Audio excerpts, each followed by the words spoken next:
marijuana off Schedule 1 and open it for research. So we should give yourselves a round of applause for that. That is basically a direct reflection of everything you guys have done, NORML, ArcView, MPP, to get that message out. Unfortunately, we must utilize that same effort to carry out research. Now, Vyripharm also has created a consortium.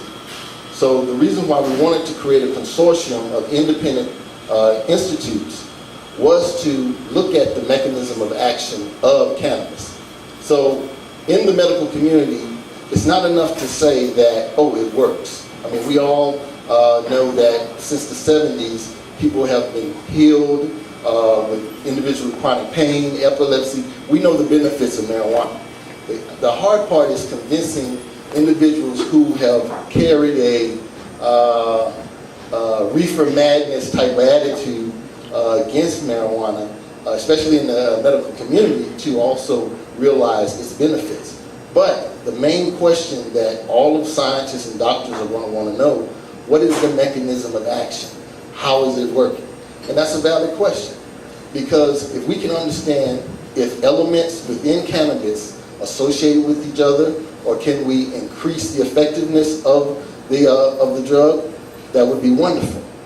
Now, Vyripharm is focusing on utilizing that research to move the cannabis industry toward legalization.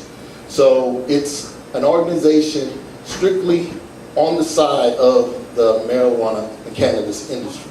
Unfortunately, sometimes we find a lot of institutes are really hands-off when it comes to marijuana.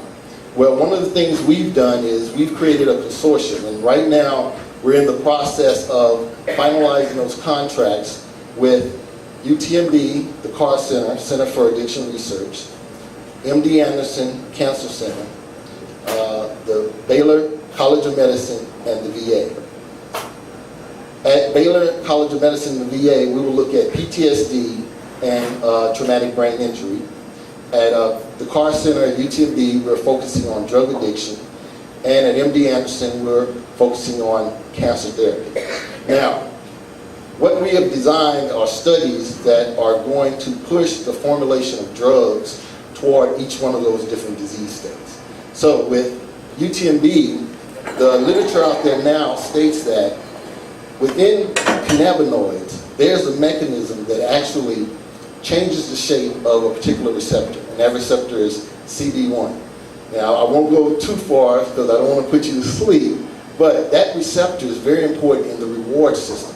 So when we talk about cocaine and all types of opiates, they are involved in that reward system, serotonin and dopamine. So what we see is that there's a conformation of change in those receptors. If we can understand how to manipulate that conformation of change, we can work in reverse in the realm of drug addiction. Therefore, someone who has this craving for crack cocaine, this craving for meth, we can utilize cannabinoids to reverse that craving and wean them off of that drug.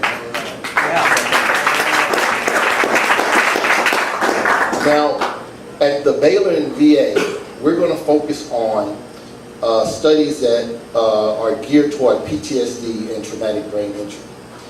Unfortunately, our guys that come back from overseas that have this episode of PTSD, what they find is that there are a myriad of mood disorders associated with that. They can't work, some have chronic pain, some have episodes. So the goal here is to utilize cannabinoids, formulate drugs where these individuals can now handle that chronic pain, handle that anxiety. Because really the secondary complication to the anxiety is whether the problem comes about in PTSD.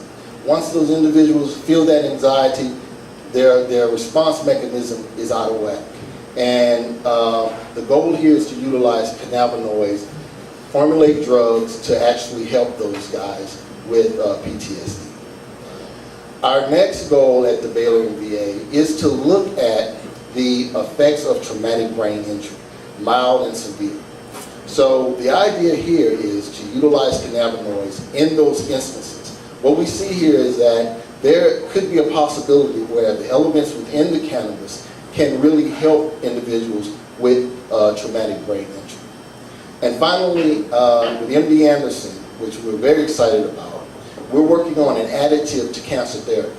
So, as you well know, individuals going through cancer therapy are dealing with loss of appetite, extreme chronic pain, nausea. So, and we all know that medicinal cannabis works well in all of these different ailments. So the goal here is we're working on an additive to chemotherapy. So an individual, along with the chemotherapy drugs they're receiving, will also receive that additive of cannabinoids that will help them get through either chronic pain, nausea, or loss of appetite. And we are finalizing those contracts now, and we're very excited.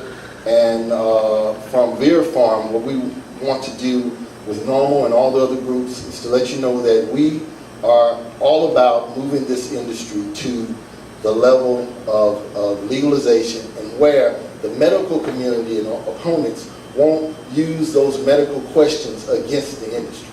And it's very important that we build this consortium and have it strong. Now, I've just been contacted by Yale School of Medicine, and there's members there from Harvard who are interested in talking about moving forward with some type of study. This is very important because now we're building a team of scientists not geared to destroy the medical marijuana movement, but actually geared to bring it out in the open and bring it to a level of understanding within the community. Yeah.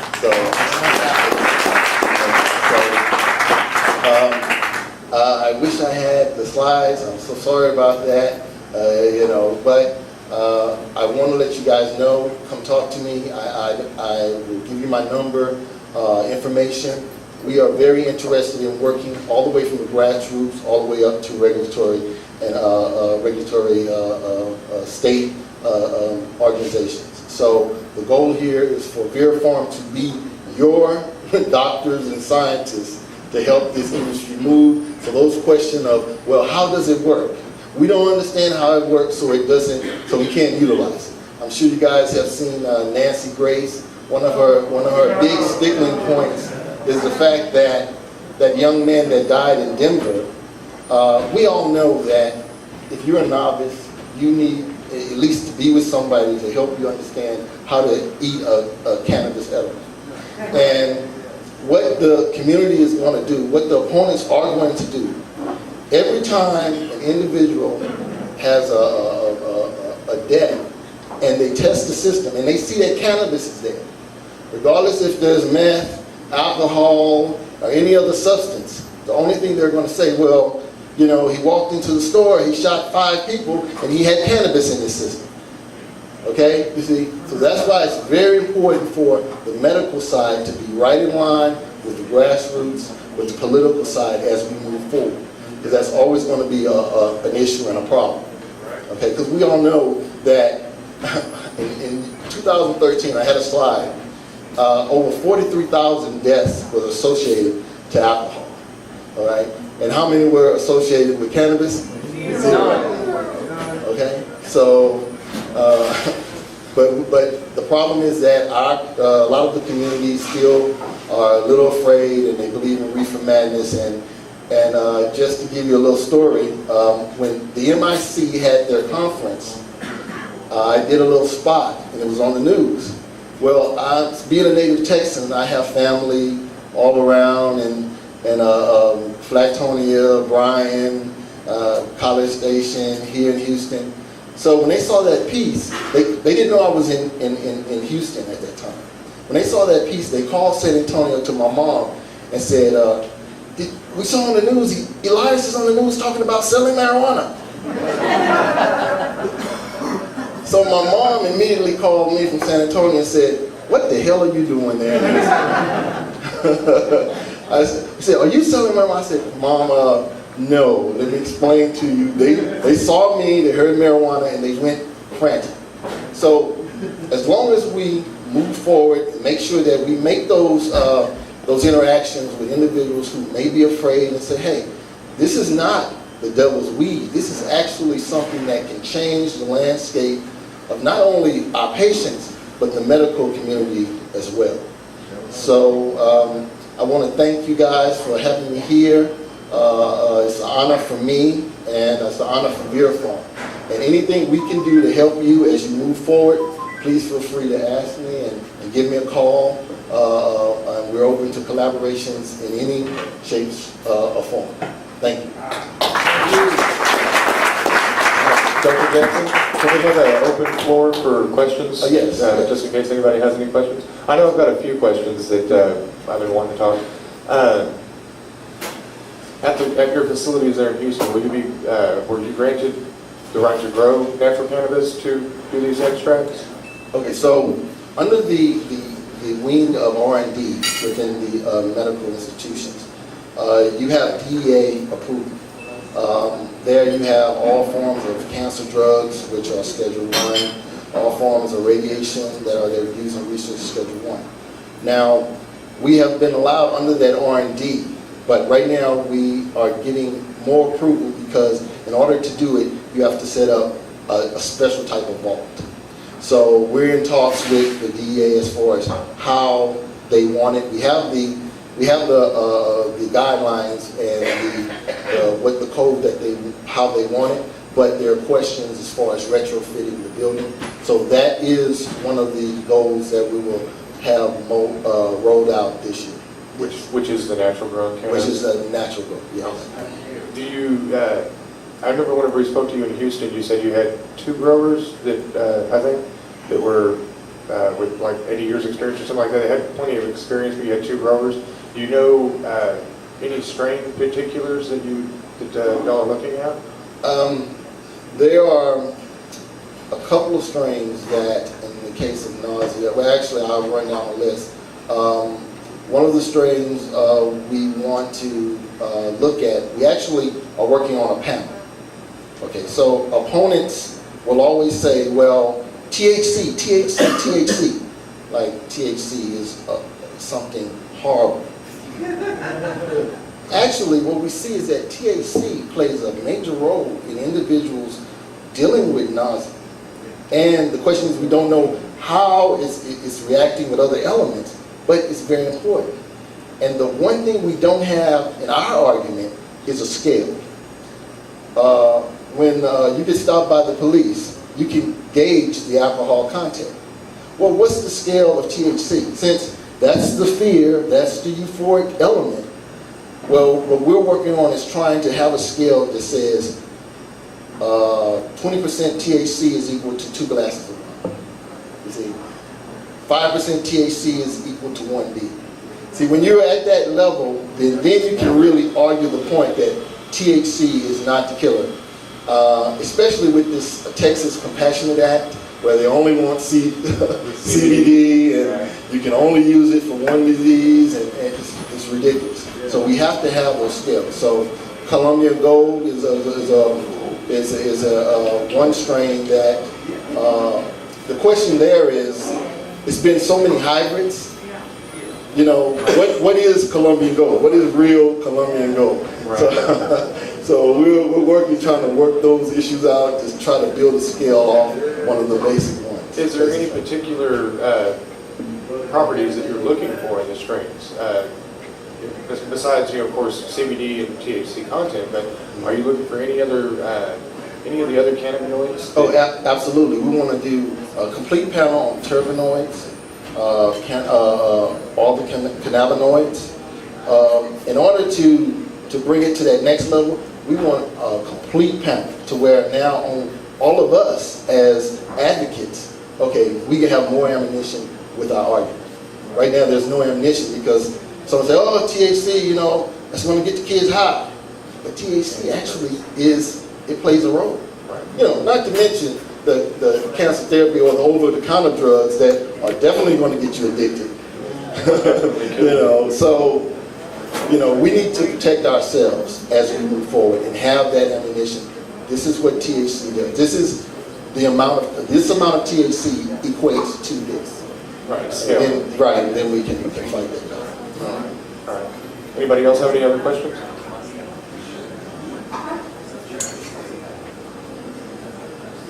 This is actually a two-part question. The first is, once y'all have the panels and you can relatively figure out the scales on this added with this, and this level works for this, will you possibly continue to use the natural whole plant, or will we unfortunately want to move into either derivatives or synthetics? I think the goal here is we understand we have the true cash crop. Okay, so we should want to utilize every aspect of that plant. Okay, that's now there are companies that are working on synthetic CBD here in the States right now. And we believe that actually that Texas Compassionate Bill is really kind of geared toward their, their bottom line. So the goal here is to use every aspect of that plan. We believe that if we're seeing this level of positive results in kids with epilepsy, do you know how long, and how many drugs and the issues, the side effects that these kids have, and the constant failures in this area? And now, here's a plan, and the seizures are gone. Exactly. Okay, so the goal here is to map out the entire aspect of the plant and work on intellectual property that protects that to move forward to actually protect the industry itself.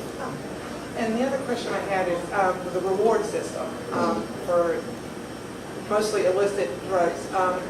For people like me, who it's my prescription, but I am addicted to benzodiazepines. I have the damage receptors that can take up to 10 years to repair. Will y'all be looking into that, not just as a replacement, but if these receptors can be repaired at a quicker level with cannabis? Absolutely, absolutely. One technology that we met on yesterday was building, we got some technology and a patent from Taiwan, and we're working on this slow release mechanism for cannabinoids. Now you can go a week, with a slow release of cannabinoids, targeting either the receptor, okay, and depending on which elements that we find that are really associated. One is THC and also CBD, but THC has been seen to really be effective with the CB1 and CB2 receptors. So we are going to focus on drugs that target those receptors, so that now it repairs or it aids you in the process of repair over a period of time. That's awesome. Thank you.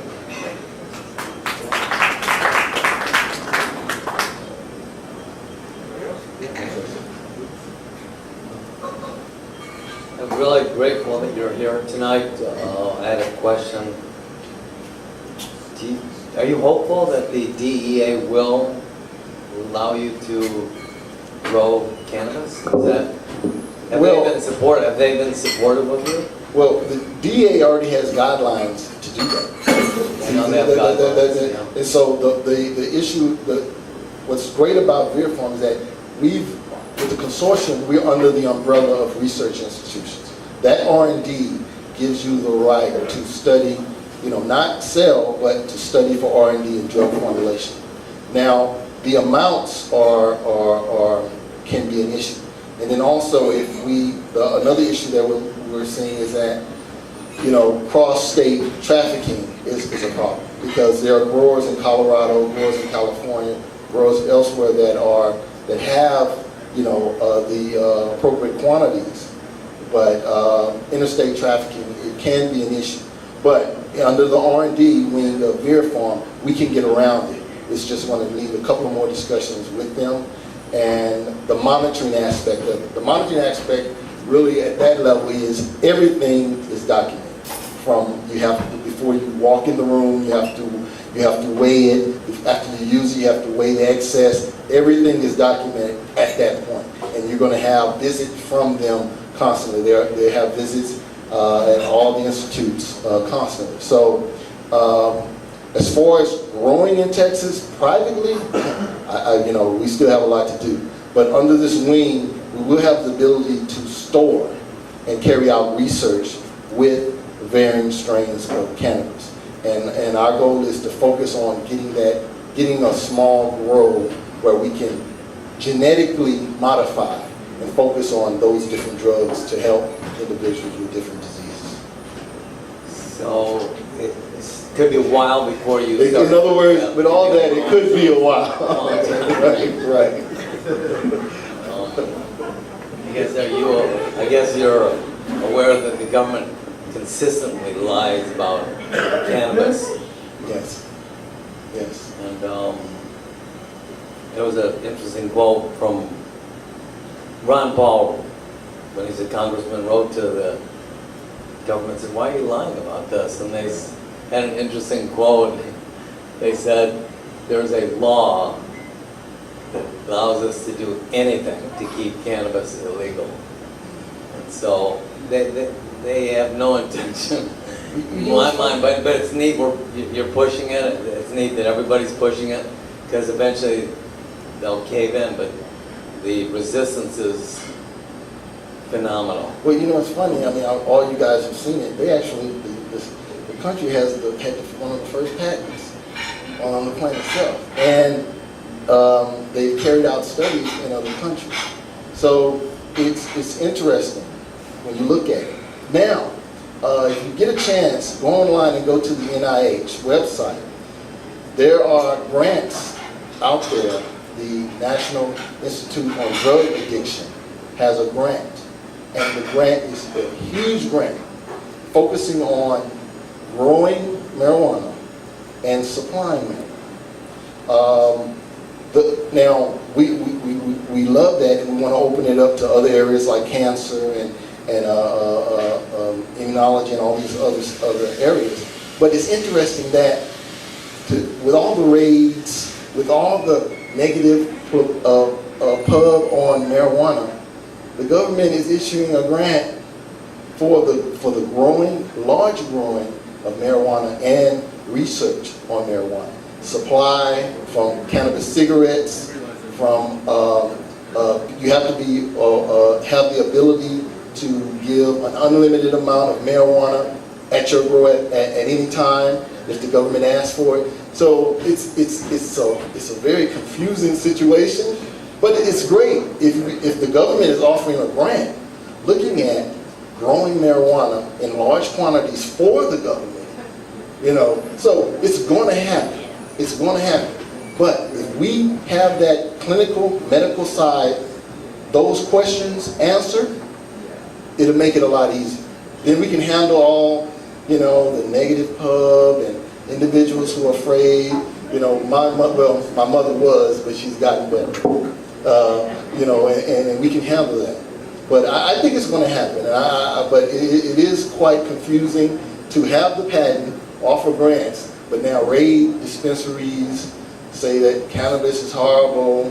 Why would you want to use it? It is a very confusing situation, I would say.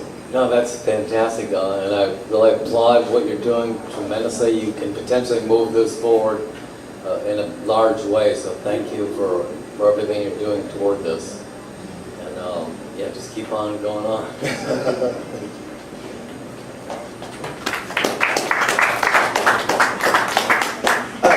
All right, going back to right before he asked that last question, one of the main issues with pharmaceutical companies getting involved with the cannabis industry, as far as the concerns with cannabis consumers, is the genetic alterations that cannabis companies are doing.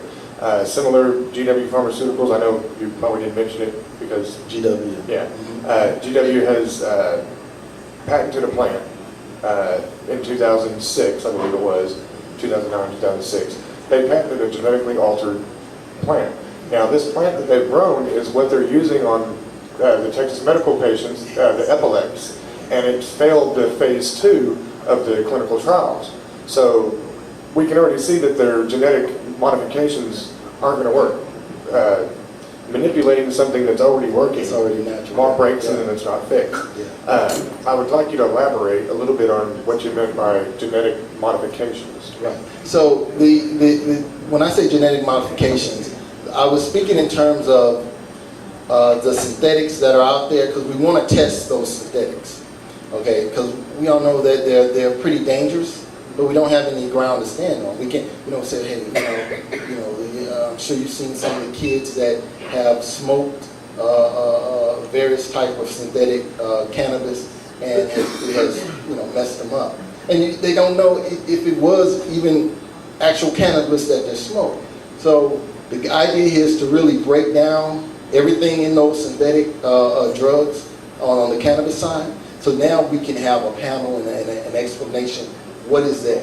What is causing the problem? So then people who argue, like UW and the issue with this Texas Compassionate Act, I think all that is geared together. We can now make an argument that, hey, this is clearly unsafe. This is what we're seeing in our experiments. And we can then say we need to just focus on the natural strain of cannabis. Okay, thank you. Back in the 70s, they created a program in Texas called Texas Therapeutic Research Program. Are y'all operating underneath that? Do you know anything about that? Right. What we're doing is we're operating under the consortium that we built with UTMB, Baylor, VA, and MD Anderson. That group is there, and we have talked to individuals. I don't know if the culture is really strange in the medical community. Like I said, it's very conservative.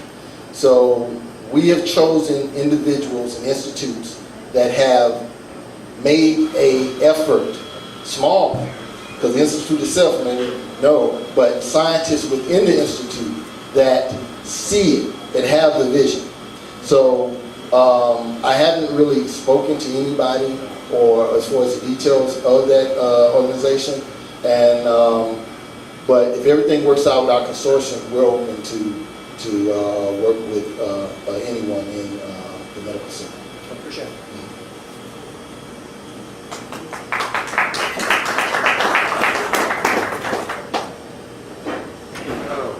Okay, so I'm assuming that your push is mainly medical, right? And that the main point is to get it in there medically and worry about all the other stuff later on, all the growing and everything else like that, right? As long as you can get your foot in the door medically, right? Right. Mm-hmm. Okay. So medically, are you going kind of pushing, like, are you trying to go full force, or you kind of creep your way in and instead, like, use medical marijuana, I guess, almost for like use medical marijuana and stay in medical marijuana. Well, just keep it more of like a Valium replacement for like a Xanax or something. Or are you trying to like cure? Are we trying to cure anything, or is it just kind of going to be kept on a right. thing like that to kind of ease? No, absolutely. Our goal is for curing. Okay, that's our focus. We would like it to be completely legalized recreational also. Now, the main question on that level, okay, is developmental biology. When does the brain finalize its development? The argument is at age 25. Counter arguments are, how can you say it's 25 when people develop at different times, different states? It could be 30, it could be 40, etc. So one of the toughest questions is, what effect will this do to children if they start using it at an early age? Because any type of, when we talk about with chemical beings, any type of reward system, all these things, there are changes within the brain. So we wanted to get to where patients can really grow and self-medicate. That's the ultimate goal. But when you're dealing with, on the medical side, you have to take baby steps. And, and it may sound like, well, you guys aren't really jumping in there. You can't. You won't have it. And with the example of the Academy of Pediatrics actually saying to the DEA, you should move it, that lets us know that we are moving in the right direction. But they will not recommend it. They will not recommend it for use. Baby steps. Right. They are going to recommend the DEA to bring it down for research. Right. So, no, the ultimate goal is complete legalization, the ability really for patients, because, then there's the issue of being able to pay and healthcare. Once you get the regulatory wings in there, we can end up like Florida or some of these other states where they're having issues, and we don't want to do that. As Texans, we want to do it right the first time. Right. Okay. We want to make sure that no one from any other state, no one from anywhere else can come tell us how to monitor, how to safely control our marijuana, so to speak. And the I goal, see where we're going. right? Yes. So you have to have, because the toughest arguments are the medical ones, and every opponent they're going to use it. Every time there's a car accident, well, he had 15% THC in his blood. Yeah. Doesn't matter what else happened. What else was going on? So absolutely, the ultimate goal is to get it to the point where it's completely legalized, but with the understanding that what are those changes? So we have to map it out as we go to get it to that point. Okay.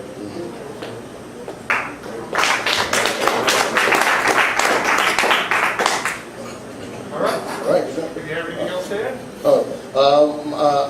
My email is elias@vyripharm.com. That's VYRIPHARM. Once again, that's Elias, ELIAS, or Elias @vyripharm.com. Please shoot me an email. We're eager on all levels to work and collaborate with you guys. If there's any questions, any programs, any issues, patients who want to get together where we can collaborate, let's do it to get this to the point where we know that our miracle drug, can be legalized and can be utilized by the community. Thank you.